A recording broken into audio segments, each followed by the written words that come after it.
Finally আজকে পাঁঠার দুধের চা খেলাম। তো হ্যালো বন্ধুরা, ব্যাপারটা গেঞ্জিটা খুলে বলি, সরি মানে ব্যাপারটা তোমাদেরকে খুলে বলি। তো আমার বন্ধু তার গার্লফ্রেন্ডের সঙ্গে সেটিং করছে আর আমাকে বলছে চলো আজকে চা খেয়ে আসি। তো ফাইনালি স্টাইল মারতে মারতে চা খেতে বেরিয়ে পড়লাম আর সঙ্গে আমার লাদেনটাকে নিয়ে নিলাম। আমার লাদেনটাকে নাড়লে ও আবার রাগ করে, ও মেয়ে দেখতে খুব পছন্দ করে, তার জন্য ওকে বাইরে নিয়ে যেতে হয় বেশি। কিন্তু চা খেতে যাবো কিন্তু কাছে টাকা নেই, তার জন্য এটিএম চলে এলাম টাকা তোলার জন্য। কিন্তু শালা আমি এটিএম কার্ডটাই আনতে ভুলে গেছি। আর এই যে বাড়িটা দেখছো, এটা আমার মোদি চাচার বাড়ি, কিন্তু উনি বাড়িতেই থাকে না। আর এটা হলো নগর মার্বেল হাউস।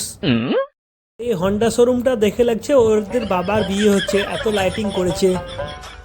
সো ফাইনালি আমরা চলে এলাম পাঁঠার দুধের চা খেতে। আর এই সেই ফেমাস দোকান যেখানে পাঁঠার দুধের চা পাওয়া যায়। আর এই যে দোকানটা নগর কিষান মান্ডির রাস্তায় অবস্থিত। তো ফাইনালি চা খাওয়া আমাদের হয়ে গেল। সো আবার দোকান যেতে হবে, কিন্তু যেতে যেতে রাস্তায় এটা আবার কি দেখলাম, অনেক মিলিটারি ফোর্স গরুর ভেসে নগরের মধ্যে গোয়েন্দাগিরি করে বেড়াচ্ছে। কিন্তু এই অসময়ে এত ফোর্স এত পুলিশ কোথা থেকে এলো? কিন্তু গরুগুলোর লজ্জা নেই, ন্যাংটো হয়ে মধ্যে রাস্তা দিয়ে বেড়াচ্ছে। ফাইনালি আমরা দোকান চলে এসেছি আর এখানে আমার দুলাভাই আমার জন্য দাঁড়িয়ে আছে।